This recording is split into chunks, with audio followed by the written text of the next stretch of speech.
Well, got a great opportunity in front of us with the final homestand of the year. We're playing against really good teams, not just these next two, but the two next week on the road, and then obviously, you're going into the conference tournament. So every game is going to be a possession game, and it's going to be a heck of a stretch run here. And I'm excited as could be. Tons of enthusiasm because a lot of great opportunities in front of us against some really good teams, and this will really have an opportunity to, what I've been saying about us, our improvement, our team getting better. Obviously, I can't guarantee anything with the score-wise, but just us getting better against these competition moving forward. I'm excited to continue to see our team's growth and development. Questions? Josh, when you talk about this opportunity as you go into the conference tournament, I know you'd like to just chalk up 4 easy wins, but in terms of preparing yourself for a postseason run, isn't this the way to go? Look, let's take on the best of the best, knowing that the likelihood is we're going to go through these same teams at Hartford in 2 weeks. Well, I mean, yeah, I mean, well, more than that, Mike, it's just I think it's gives our team an opportunity to and fans and media to kind of see our growth and development, because you're playing 4 really good teams before you get to the conference tournament. And obviously we want to go 4-0, but we're not able to look past any team. That's not going to happen because obviously who we're playing, it's going to be possession by possession. And if we play our rear ends off and play the right way, the chips will fall where they're supposed to fall, and if it comes out our way, it does. But we just need to play really well, and I think, again, for Tiger Nation, for us as a staff, for our team, media, everybody wants to continue to see the Tigers improve and get better. And in this stretch, you got some great opportunities with the competition that we're playing. You mentioned all year, though, Josh, and we've mentioned it to you that you really liked your team, but now it seems that there were stretches against UConn where this team looked elite, and there were times against Central Florida. Yeah. Now you've had your ebbs and flows, but you've said all year you like this. Is the team where you want it to be now? Well, we're a different team, and we're a better team today than we were. And I think the keys for us is if guys like Keidron Johnson's playing at a high level, obviously Shaq and Austin are now. Shaq's playing really well, and Austin, who's been playing really well, are playing together well, and everyone else has just got to continue to fit the pieces. And doing their job. And so I think all those things are important. So if our upperclassmen, and I would say Keidron is a junior, and Shaq's a junior, and as much as Austin's played, he's literally a junior. So I mean, those upperclassmen have who are starting have got to be big for us. And then, you guys, if we can get guys like Nick King playing, he had a good stat line the other day versus Central Florida. We keep him playing well, and you're getting, he play well, and then you're getting, we need Burrell to produce for us. That's important. I think Godfrey will always bring toughness and intensity to our squad. And then, Pookie and Demanye, it's going to probably a lot of times game by game. I think, both Pookie's a freshman, and we can't forget that he didn't do anything all last year. I mean, he worked out at the rec center. So, he didn't do anything all last year. And then Demanye, I mean, I called him in June, he was bagging groceries. So that's kind of who both guys didn't have a whole year where like Markel was able to redshirt and practice. So those guys, there's going to be some highs and lows with them and the ebbs and flows for those two throughout the year. What do you take away from that first game? And I know it's a long time ago, and you've kind of gone over how the team has changed a little since then. But what's the biggest key? The toughness and the rebounding of what they did the inside?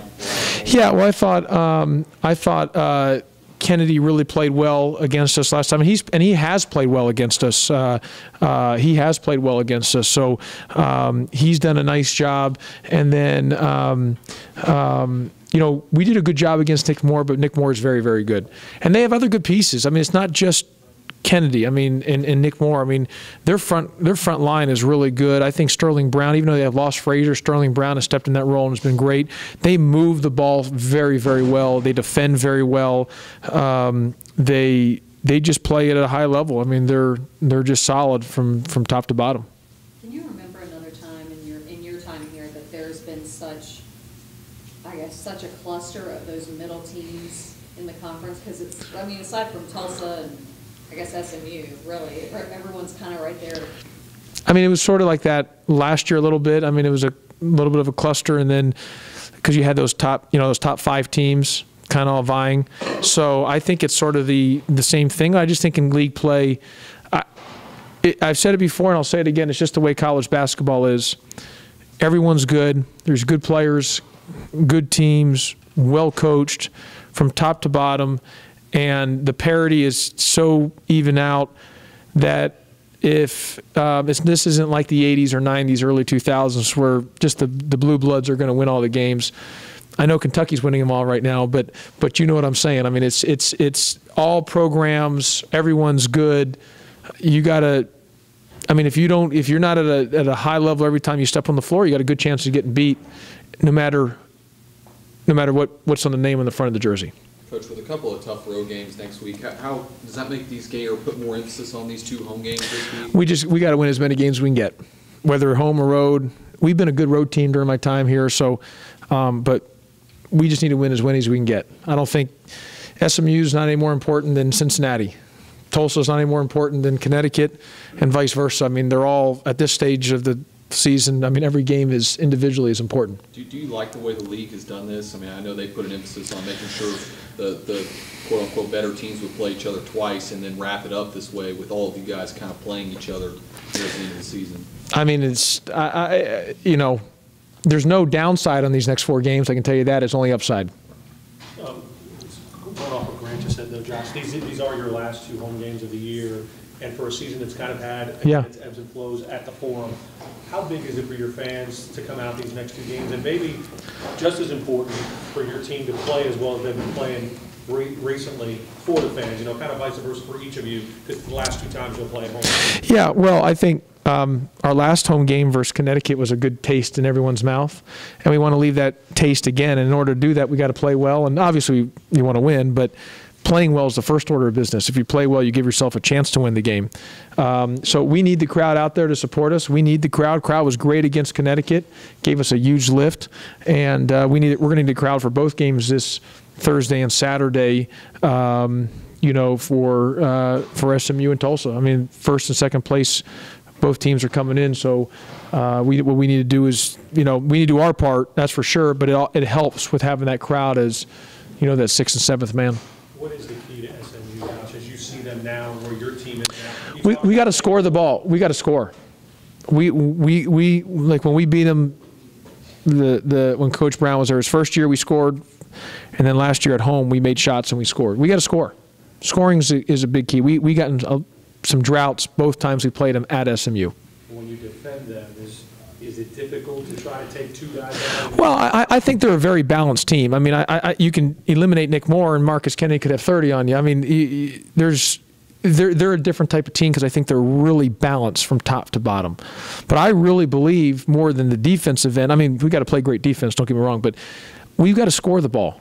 That's a big thing. We're going to have to score the ball. We're not able to have long scoring droughts against this type of team. We got to be able to score the ball. The consensus seems to be that this SMU team could almost be like the UConn team last year, the way they're playing at this time of the year. Is that what you see from them? I said this, and I was in the paper. I said it to Jason. I said, listen, I think this team, they're going to make the NCAA tournament regardless of what happens.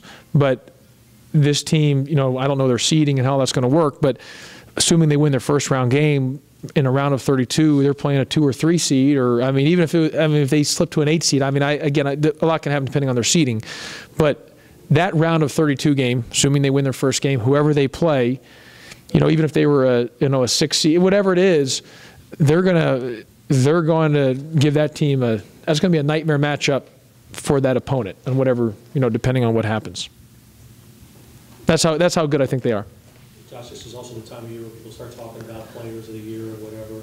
I know that usually coaches don't vote for their own guys, but what Austin has done this year, is he the best player in the American? I mean, obviously, we can't vote for our own guys, and I have great respect for, you know, I think you look at it, you know, with Nick Moore and Marcus Kennedy and Austin and Boatwright. I think probably any of those four would one of those four get. I probably think Nick's probably has a leader because of his team's projected. You know, like I think Woodard and Shaquille Harrison are both really good from Tulsa, but I think they could have the vote split with those, you know, because they're both on the same team. But just talking on Austin personally, I think he's as good as anyone in the league. If I got a vote and had a chance to vote, I would vote Austin Nichols for Player of the Year. I don't get a vote for my own guy, but if I did, I would vote for Austin Nichols.